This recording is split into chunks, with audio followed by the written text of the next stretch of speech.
manusia. Qadha manusia disimpan semua oleh Allah. Apa bedanya qadha dengan takdir?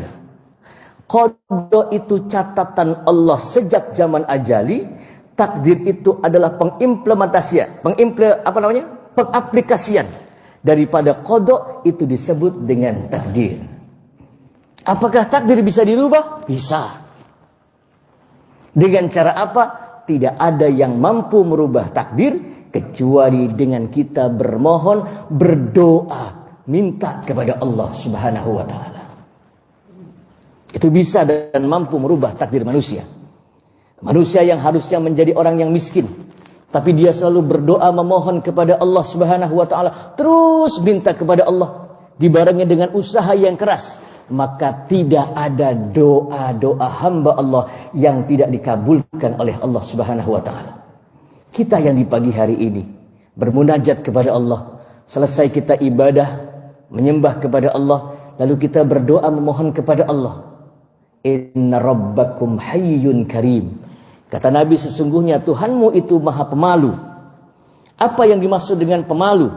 Yang dimaksud dengan pemalu adalah Allah malu jikalau ada hambanya di pagi hari ini yang sujud menyembah Allah, lalu dia mengangkat tangan, bermunajat, bermohon kepada Allah Subhanahu wa taala, minta kepada Allah. Kata Allah, aku malu jikalau doa-doa mereka tidak aku kabulkan. Amin.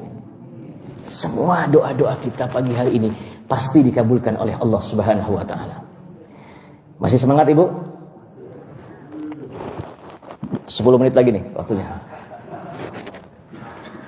Ibu Bapak, sedikit-sedikit biar kita semangat mempelajari Ramadan. Al-Quran disimpan oleh Allah, namanya Lauhun Mahfuz. Lauhun Mahfuz. Lauhun Mahfuz itu disimpan seluruh kitab. Maka Allah katakan di dalam Al-Quran, bal huwa Qur'anum majidun fi lauhin mahfuz. Al-Quran disimpan oleh Allah di dalam Lauhun Mahfuz. Dari dalam Lauhun Mahfuz, Allah perintahkan kepada malaikat Jibril untuk menurunkan Al-Quran. Semua dipingsankan. Hanya malaikat Jibril yang diizinkan oleh Allah untuk menurunkan Al-Quran secara global. Penurunan Al-Quran secara global dari Lauhun Mahfuz ila sama'i dunya. Dari Lauhun Mahfuz diturunkan ke langit dunia. Langit dunia itu bukan yang kelihatan di atas itu. Itu hanya batas pandangan mata kita. Langit dunia itu jauh di atas sana.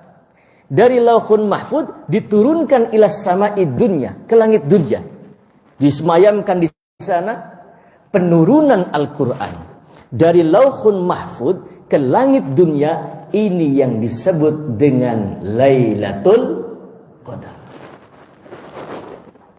Penurunan Al-Quran secara global dari Lauhun Mahfuz ke langit dunia, ini disebut dengan malam Lailatul Qadar. Isra Mi'raj terjadi di malam hari. Penurunan Al-Quran terjadi di malam hari. Ada apa dengan waktu malam? Waktu malam adalah waktu yang sangat luar biasa, di mana ada 1/3 daripada waktu malam itu di mana doa-doa hamba-hamba Allah tidak ada yang ditolak oleh Allah Subhanahu wa taala. Makanya kalau malam kita bangun, ibu-ibu kalau malam suka bangun nggak? Ngapain Bu? Alhamdulillah kompak sholat. Biasanya bangun ngapain Bu? Pipis. Habis pipis tidur lagi. Al-Quran diturunkan oleh Allah dari Lauhun Mahfuz ke langit dunia, lengkap Pak, global, lengkap. Seluruhnya diturunkan, lengkap di sana. Lalu Rasulullah Muhammad dilahirkan, Rasulullah Muhammad usia 40 tahun, berkhalwah di Gua Hira, baru Al-Quran diturunkan secara berangsur-angsur kepada baginda Rasulullah Muhammad SAW, yang pertama kali turun kepada Rasulullah Muhammad, yaitu Iqra bismi rabbikal ladzi.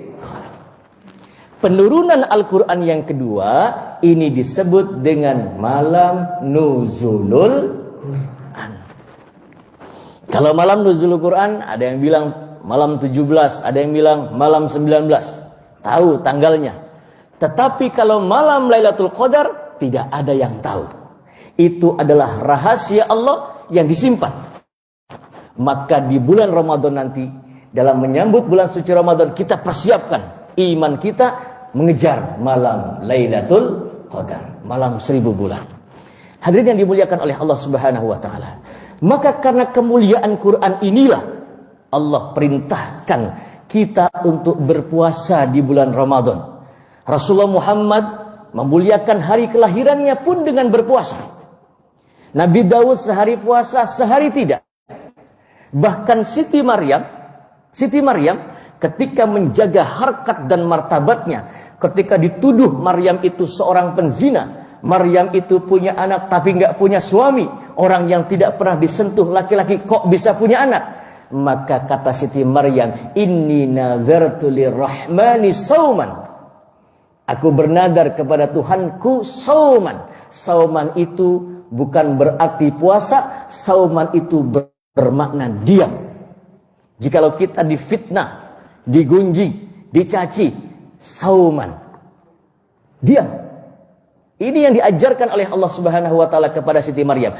Karena kalau kita menjawab mereka, tentunya malah fitnah itu berkembang dan semakin pesat. Hadirin yang dimuliakan oleh Allah Subhanahu wa taala, maka mari menyambut Ramadan kita banyak bertadarus Al-Qur'an. Karena di bulan Ramadan adalah bulan diturunkannya Al-Qur'an. Hadirin, ibu-ibu suka baca Quran suka? Suka. Sehari berapa kali? Berapa kali? Sehari banyak ya Bu ya. Karena ketika kita sholat kita pasti membaca Al-Quran. Kita bisa membaca Al-Quran. Al-Quran itu saya mau tanya, Al-Quran itu turunnya di Mekah atau di Kelapa Gading? Al-Quran itu turunnya di Madinah atau di Kelapa Gading? Ya. Al-Quran tuh nggak turun di sini. Tapi kok bisa kita baca Quran? Alhamdulillah. Kira-kira kalau bisa sampai sini ada yang bawa apa enggak, Bu? Ada yang bawa enggak? Pasti ada yang bawa. Siapa yang bawa? Sedikit saya jelaskan. Ini penting. Ada seorang namanya Hasanuddin bin Yusuf Ja'far Shadiq.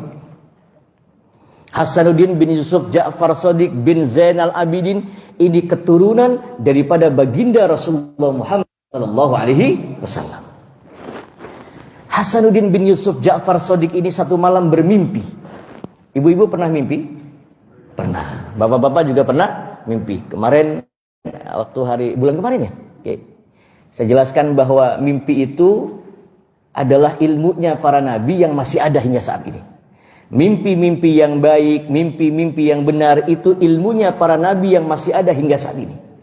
Jadi kalau kita mimpi baik, ya, maka kita menghadap ke arah kanan. Mengucap alhamdulillah, ya Allah terima kasih. Mudah-mudahan mimpi saya jadi kenyataan. Amin. Kalau mimpinya mimpi buruk, kita hadap ke kiri, bangun dari tidur terus ngeludah, coh. Tapi ngelihat dulu di sampingnya ada suaminya apa enggak. Karena ada suaminya main ngeludahin aja. Apalagi kalau ngimpinya bangsa ketemu jin merkayangan, elailu, banaspati, gendru, tek-tek, kemang-mang, wewe, wesi, serani, pocong, suster, ngesot, sundel. Mimpi yang begitu pasti datangnya dari setan. Tapi mimpi yang baik itu ilmunya para nabi yang masih ada hingga saat ini. Hadirin, Hasanuddin bin Yusuf Ja'far Shadiq ini pejuang Islam. Sehingga kita kenal Islam di Indonesia. Ini kita nggak boleh merupakan sejarah ini. Dan ini saya angkat di TV One. Nggak tanggung-tanggung, saya angkat di TV One ini. Karena kalau tidak diangkat bahaya. Hasanuddin bin Yusuf Ja'far Shadiq satu malam bermimpi berjumpa dengan baginda Rasulullah Muhammad sallallahu alaihi wasallam. Maka kata Nabi, man ra'ani fil manami faqad ra'ani. Siapa orang yang bermimpi berjumpa dengan aku di dalam tidurnya, maka sesungguhnya itu adalah aku. Fa innahu la yatamassalu syaitan nabi. Karena setan tidak bisa nyerupai nabi. Setan enggak bisa. Jadi kalau kita mimpi bertemu dengan Rasulullah, itu